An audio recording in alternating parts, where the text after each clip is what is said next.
Assalamualaikum warahmatullahi wabarakatuh.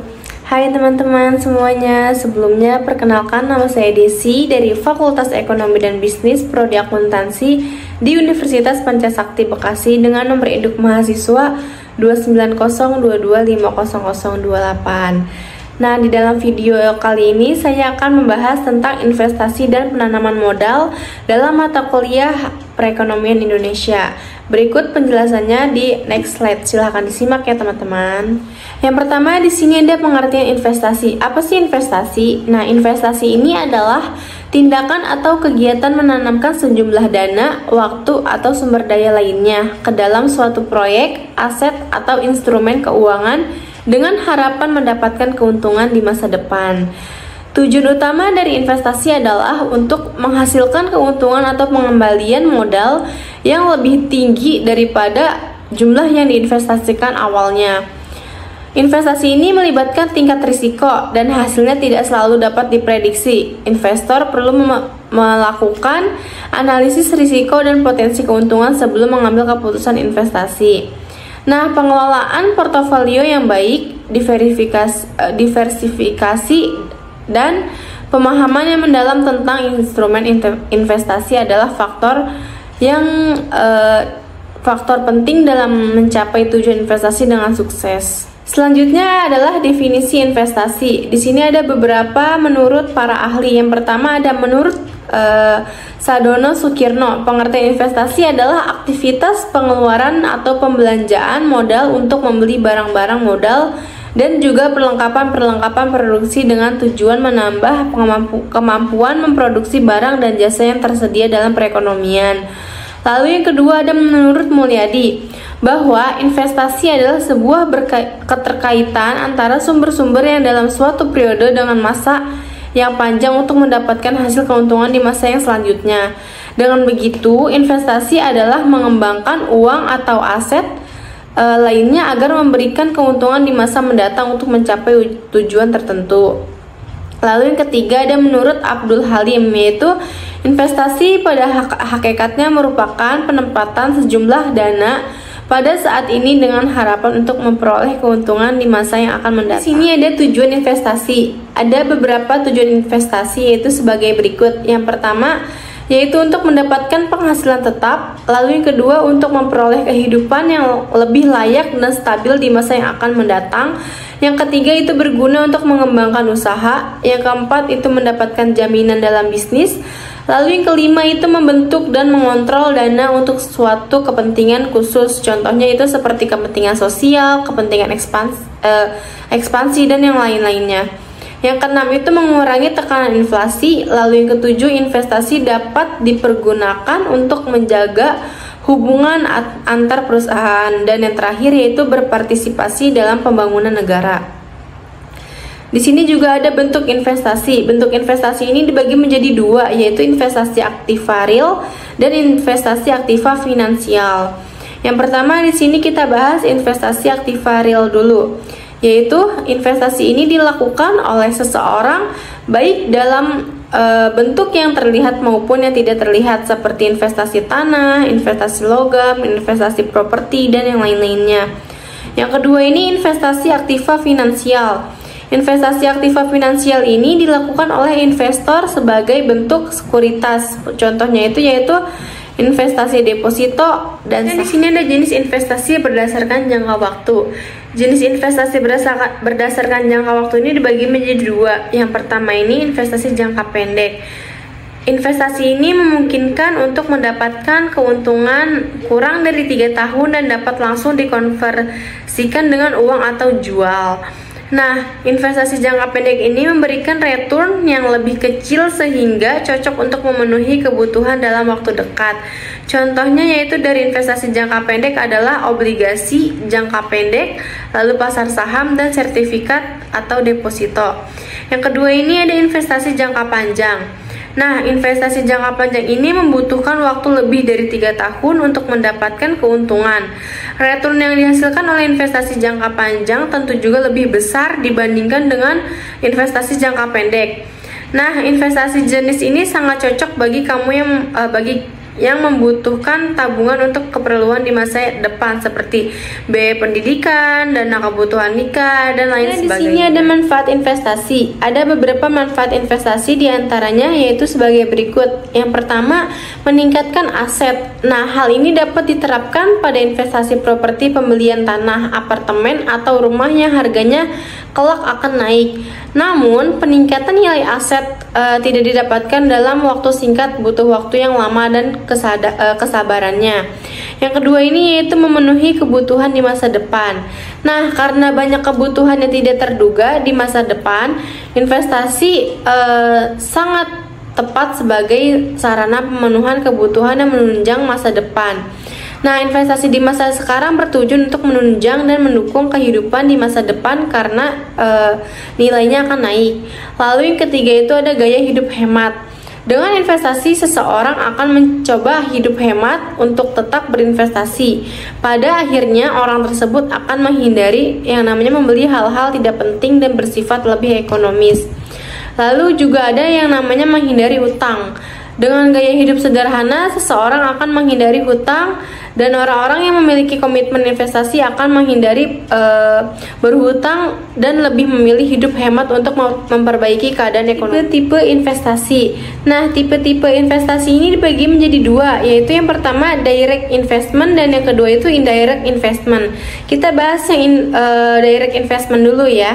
Direct investment ini atau investasi langsung adalah mereka yang memiliki dana dapat langsung berinvestasi dengan membeli secara langsung suatu aktiva keuangan dari suatu perusahaan yang dapat dilakukan baik melalui para perantara atau berbagai cara lainnya.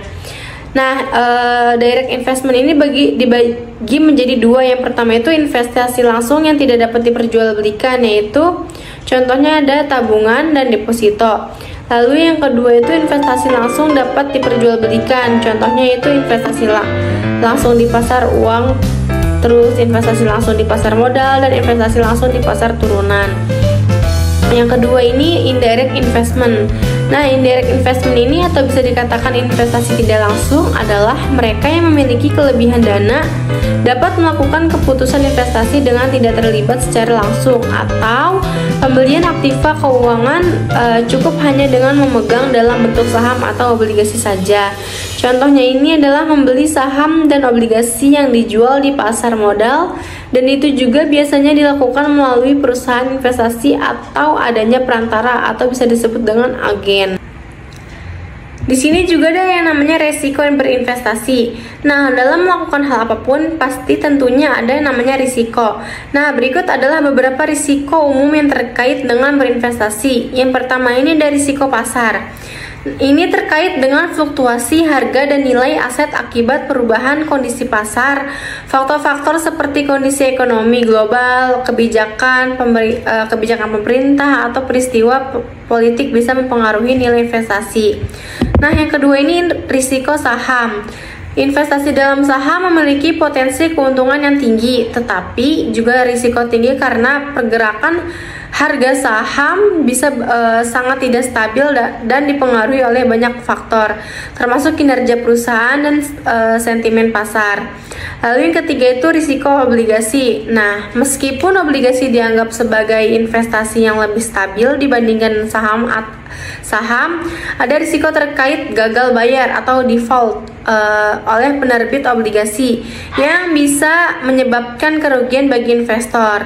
Lalu yang keempat itu risiko kredit. Nah, risiko kredit ini jika kita berinvestasi dalam instrumen yang melibatkan peminjaman, risiko kredit muncul karena peminjam mungkin tidak mampu membayar kembali hutangnya tersebut. Saat ini kita bahas hal yang harus diperhatikan dalam berinvestasi. Nah, dalam berinvestasi ada beberapa hal yang perlu diperhatikan agar kita dapat mengelola risiko dengan baik dan mencapai tujuan keuangan. Nah, berikut adalah beberapa poin yang harus diperhatikan. Yang pertama, tujuan investasi. Tentukan dengan dengan jelas tujuan investasinya, apakah ingin mencapai pertumbuhan modal jangka panjang, lalu mendapatkan pendapatan positif atau mengamankan dana untuk tujuan tertentu. Nah, tujuan investasi ini yang jelas akan membantu memilih instrumen investasi yang tepat. Lalu yang kedua itu toleransi risiko. Nah, seberapa besar kita bersedia menanggung risiko dalam investasi. Nah, toleransi risiko ini akan membantu kita menentukan alokasi aset yang sesuai dan memilih instrumen investasi yang sesuai dengan profil risiko tersebut. Lalu yang ketiga itu waktu investasi. Nah, di sini kita pertimbangkan jangka waktu investasi.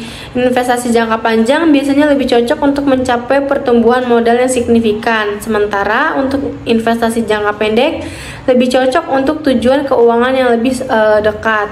Yang terakhir itu biaya dan komisi. Nah, biaya dan komisi ini seperti biaya transaksi, biaya manajemen, atau komisi yang harus dibayarkan. Biaya yang tinggi dapat mengurangi potensi keuntungan. Tadi kita membahas tentang investasi, selanjutnya kita di sini bahas tentang penanaman modal. Penanaman modal yang juga dikenal sebagai investasi modal adalah tindakan atau proses menanamkan uang atau aset lainnya ke dalam proyek, bisnis, atau instrumen investasi dengan harapan mendapat keuntungan atau pengembalian yang menguntungkan di masa depan. Nah, tujuan dari penanaman modal adalah untuk meningkatkan nilai investasi dari waktu ke waktu untuk menghasilkan pendapatan pasif dan dari investasi tersebut. Di sini juga ada tujuan penanaman modal. Nah, berikut ada beberapa tujuan umum dari penanaman modal. Yang pertama itu pertumbuhan modal. Nah, pertumbuhan modal ini tujuan yang umum dari banyaknya investor adalah mencari pertumbuhan modal atau peningkatan nilai investasi mereka dari waktu ke waktu. Nah, mereka berharap nilai investasi mereka akan mengangkat sehingga mereka dapat menjualnya di masa depan dengan harga yang lebih tinggi atau mendapatkan keuntungan dari kenaikan harga aset. Dua, di sini ada pendapatan pasif. Nah, beberapa orang berinvestasi untuk mendapatkan pendapatan pasif. Contohnya itu investasi di properti yang disewakan dapat menghasilkan pendapatan dari sewa bulanan. Begitu juga dengan investasi di obligasi yang memberikan pembayaran bunga secara berkala. Lalu yang ketiga, mencapai tujuan keuangan. Nah, penanaman modal dapat membantu mencapai berbagai tujuan keuangan seperti mempersiapkan pensiun, terus membayar biaya pendidikan anak, atau membeli rumah atau juga kendaraan dan yang lain-lainnya. Selanjutnya juga ada beberapa hal yang perlu diperhatikan dalam penanaman modal. Yang pertama itu risiko dan toleransi risiko, yaitu setiap investasi melibatkan risiko dan kita harus memahami seberapa besar toleransi risiko yang sebelum berinvestasi. Lalu yang kedua yaitu diversifikasi. Sebisa mungkin diversifikasikan portofolio investasi untuk mengurangi resiko. Jangan mengandalkan saat jenis investasi saja. Jangan mengandalkan satu jenis investasi saja. Lalu yang C itu tujuan investasi, yaitu tentukan dengan jelas tujuan investasi sehingga kita dapat memilih instrumen investasi yang sesuai dengan tujuan tersebut di waktu investasi. Nah, pertimbangkan jangka waktu investasi kita. Investasi jangka panjang biasanya lebih cocok untuk mencapai pertumbuhan modal yang signifikan. Itu tadi adalah materi-materi tentang investasi dan penanaman modal. Itu saja yang dapat saya sampaikan, materi-materinya dan penjelasannya. Kurang lebihnya mohon maaf. Terima kasih. Wassalamualaikum warahmatullahi wabarakatuh.